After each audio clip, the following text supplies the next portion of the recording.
Good evening, I'm Kevin Christopher. And I'm Nancy Cox. Thank you for joining us at 6. Deadly wildfires continue in California, and officials say they won't be fully contained until the end of November. A Jessamine County woman born and raised in Northern California can't help but worry because she is one of many who can't find a relative there. Alexa Helwig has tonight's LEX 18 big story at 6. We still have this huge question mark of whether our uncle got out and just for whatever reason has been unable to contact anyone, or whether he didn't get out and we're going to have some very bad news soon. The list of missing people in Northern California continues to grow past 300 tonight. In the town of Paradise, an area hit heavy by the blaze, is where Amy Michelle's uncle was added to that list. His house is completely gone. We had confirmation over the weekend, and he is still missing. As they continue to search for their loved one, the now deadliest wildfire in state history has directly affected several properties of her immediate family. 2 total losses, 1 that we're not aware of, and 4 that have been reported as still standing. Her California family is still not allowed back home just yet, but she continues to stay in constant contact, offering much needed support. I know we are so far away, but all are welcome here. With so much devastation, even a glimpse of good news is worth celebrating. Last night, they got reunited with their dog. But that huge question, where is Uncle Bill, is a constant thought running through her mind. I hope that this is over soon and people start getting some good news. Covering the news, Alexa Helwig, LEX 18 News. Michelle says donating through the Red Cross and other reputable organizations is really needed right now for her family and everyone affected. Well, today was a unique day as this week has gone because we had sun for a good chunk of it. Turned into a pretty nice afternoon. Your evening temperatures will fall off fairly quickly.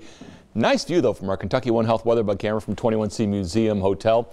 Camera was down for a couple of months. We were having some issues with it, and during that time, they built a building. So it's kind of neat to see. All right, Max Track Live Doppler. We are looking at nothing. It's a quiet scene. It stays that way. Our future track does have clouds. Not going to quite shake those, especially across the north with a warm front passing by to the north. To the south, the sky will be clearer as we work our way through the day tomorrow, and even by noon tomorrow, clouds are eroding back north, and with that, should see a terrific afternoon. Great afternoon for watching a football game. You're looking at temperatures. We are getting chilly. We're back down into the 30s from I-64 in north and Monticello as well.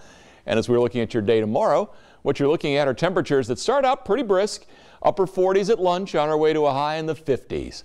We'll talk about that, the rest of your weekend, and Thanksgiving in a couple of minutes. Thank you, Bill.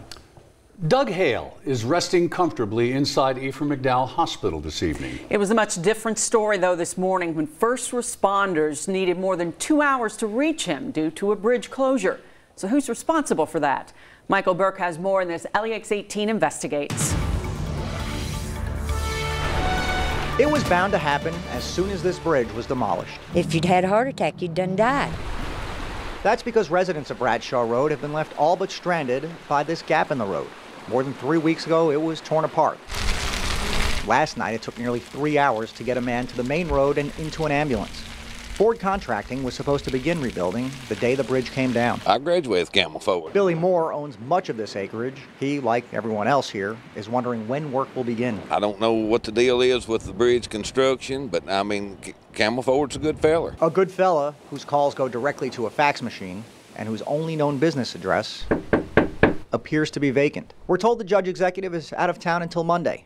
Everyone else around here seems to be out to lunch on this one. I guess somebody just dropped the ball, I reckon. A political fumble which has left residents with only this unmarked, mud-caked road, which is barely passable with four-wheel drive and good tires. This is not 1920 where everybody stayed here on the farm and you went to town once a month. People's got jobs down here. You got to go to work. For Mrs. Hale, someone just needs to get to work on this bridge. I'm not trying to point the blame at nobody, but they should have done something before they tore my bridge out. And should probably do it before the next emergency could tear her heart out. If he'd went into heart failure this morning, I'd lost him. Covering the news in Garrett County, Michael Burke, LEX 18 News. Garrett County's judge executive is out of town until Monday, so he was not available for comment when LEX 18 went to his office. A Corbin man has been charged in connection with a multi-state drug scheme that brought in millions of dollars in cash and marijuana. And investigators say it was a cartel. Police in Indiana and Kentucky even caught some of the action on video. Lee Searcy reports. More than $3 million in cash and marijuana found in Clarksville, Indiana. Drugs dumped in storage units after coming in from California, then distributed to Corbin. Clarksville, Indiana police say Anthony Sansone of Florida and 20-year-old Keegan Smith of Corbin were selling the drugs. Police say this is Sansone loading multiple boxes of marijuana into storage units from a white van. An operation investigators tell us went on for 4 months. Roughly 6 to 8 hours later, Keegan Smith from Corbin, Kentucky, and a group of his people would come up, pick up the marijuana, and transport back to Corbin, Kentucky. Authorities tell me Keegan Smith would sell or distribute a lot of that marijuana and edibles here at this Laurel County skate park. His alleged customers and dealers, teenagers. Back in October, police arrested a 16-year-old and found 11 pounds of marijuana, vape pens, and marijuana-laced gummies along with guns. Officials claim Smith supplied other teens who in turn peddled the pot. A major bust achieved by local, state, and federal authorities. Officers raided Smith's rented home last month. Neighbors tell me they were suspicious of all the visitors here. I was just waiting for it to happen. I knowed it would. When you have a case like this and we know for sure that these individuals are letting this marijuana get into our schools and dealing to kids, then we're going to work that case. Covering the news in Corbin, Lee Searcy, LEX 18 News. On the eve of a girl's 12th birthday, her life was forever altered. During a sleepover, Amaya Ketching was hit by a bullet during a drive-by shooting. Her injuries left her paralyzed from the chest down. And now, more than a year later, she's finally moving into a new home specially equipped for her needs. Eleanor Buckley has the story. And she'll have we'll give her a rope on here. She'll be able to pull this out. Here she's able to do all those things that we all take for granted. Do it on her own. Every day, simple actions like going up and down the stairs are done by so many of us without a second thought. But that simple privilege was taken away from Amaya Ketching. She was only 11 years old when a bullet hit her in her sleep, leaving her paralyzed. Many things changed that day, but her positive spirit did not. You just have to look on the bright side, and things can always be worse, so you just have to think of the positive things. When Amaya returned home from the hospital, she was unable to bathe independently or move around easily in her own house. So the community got working to build her a new home. She said, I'm going to be everywhere in this house. And I think that's what you have to realize. She hasn't been able to do that. We really thought about aging in place when we built this home. So if Amaya would like, this is her home.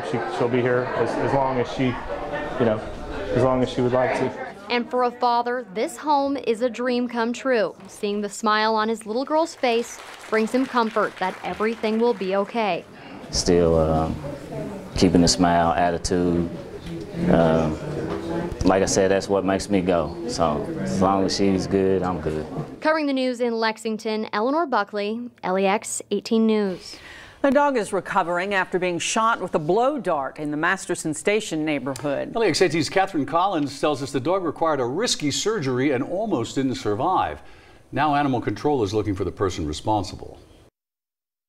Vet tech Amy Neville says it was earlier this week when a dog named Champ was brought here to the clinic with severe swelling. She says an x-ray showed an arrow in his chest. Neville says the dog's family wasn't able to afford the risky surgery Champ needed, so she stepped in to make sure he got it. Days later, he's recovering, but has a long road ahead of him. Lexington Fayette Animal Care and Control is investigating to determine who shot the dart at Champ. Neville believes some kind of dart gun was used to injure him.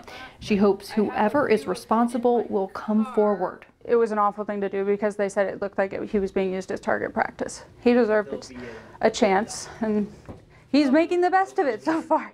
Neville says Champ is adjusting well to his new home. Covering the news in Lexington from the LEX 18 mobile newsroom. Back to you.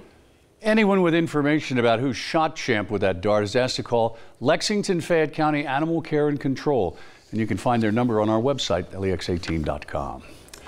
The co-creator of The Walking Dead has responded to comments made by Governor Bevin as he talked about violence in the media. The governor's comments specifically singled out zombie culture in TV shows and video games. The Walking Dead co-creator Tony Moore, a Kentucky native, addressed the governor's statement saying in part, quote, "When I read that Governor Matt Bevin decided to put The Walking Dead on blast, I was particularly wounded," end quote. You can read his full statement on our website, LEX18.com.